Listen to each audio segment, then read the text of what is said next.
Dans cette vidéo, je vais te partager des conseils sur comment déceler un mauvais faux formateur comparé à quelqu'un qui fait les choses bien, un bon formateur auquel tu peux mettre de l'argent sans souci. Donc le premier conseil que je te dirais, c'est de regarder l'antécédent de cette personne-là. Voilà, qu'est-ce qu'il a fait, d'où il vient, quelle a été sa réussite.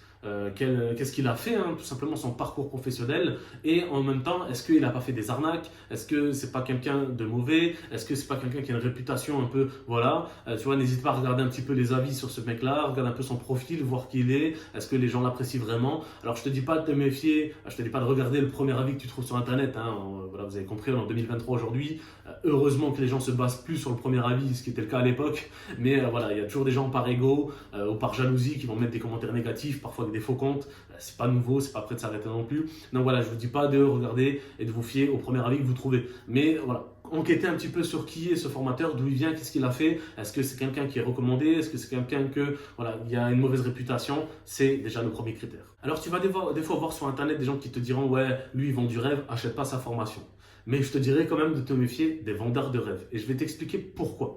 Encore une fois, je ne me base pas sur l'avis de l'un ou de l'autre. Je te partage mon point de vue concrètement de manière la plus neutre possible.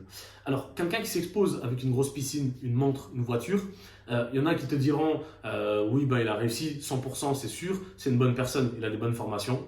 C'est pas forcément vrai. Je dis pas que c'est faux, je dis que c'est pas forcément vrai. La deuxième chose, c'est que tu as le mec ultra simpliste qui est dans sa petite maison en France, qui te dira par ego, par jalousie ou tout simplement parce qu'il n'aime pas le bling bling entre guillemets, parce qu'il est plutôt dans la simplicité, il te dira il faut pas acheter des formations à ces gens-là parce qu'ils ont une belle voiture.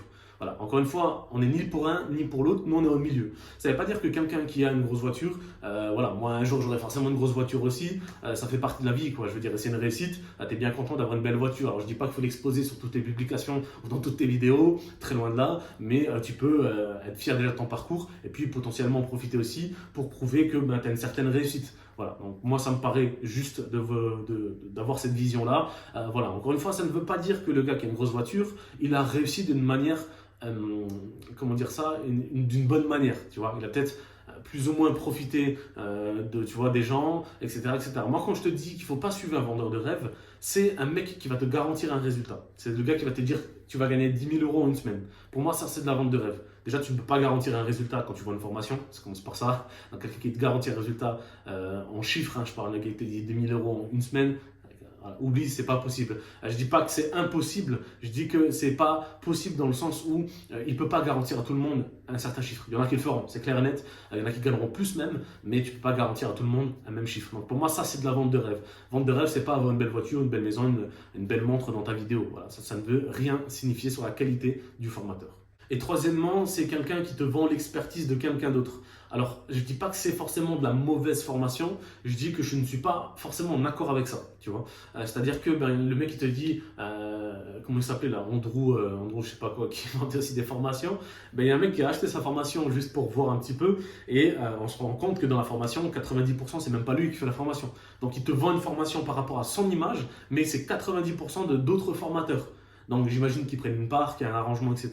Mais encore une fois, voilà, je ne trouve pas ça honnête. Encore une fois, moi je te vends une formation parce que je te vends mes compétences. Je ne vais pas te vendre les compétences de quelqu'un d'autre. Dans ce cas-là, je vends sa formation et je touche une commission sur la vente de la formation de ce mec-là. Et donc ça s'appellera de l'affiliation. Mais je ne veux pas vendre une formation en sachant que quand tu achètes ma formation, tu découvres que finalement c'est pas moi dans la formation et que 90% c'est quelqu'un d'autre juste parce que j'ai joué de mon image d'entrepreneur ou de mec qui a réussi. Tu vois. Donc ça c'est des critères pour vraiment se méfier. Après tu peux regarder les prix aussi, tu vois. Les prix, ça se joue. Je dirais pas que ça joue tout le temps, mais en tout cas, ça joue.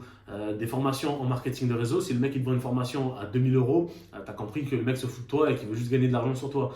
1500 euros, c'est pareil. Voilà, je veux dire, le jour où je vends une formation à 1000 euros, c'est que je te fais un lot de 5, 10, 15 formations en une seule. Et là, forcément, ça s'additionne et on peut atteindre les 1000 euros. Mais jamais je te vendrai une seule formation à 1000 euros concernant le marketing de réseau ou même les réseaux sociaux de manière générale, l'entrepreneuriat de manière générale. Voilà, une formation à 1000 euros, 2000 euros pour moi, c'est de l'immobilier. Des choses qui derrière te font gagner des grosses sommes.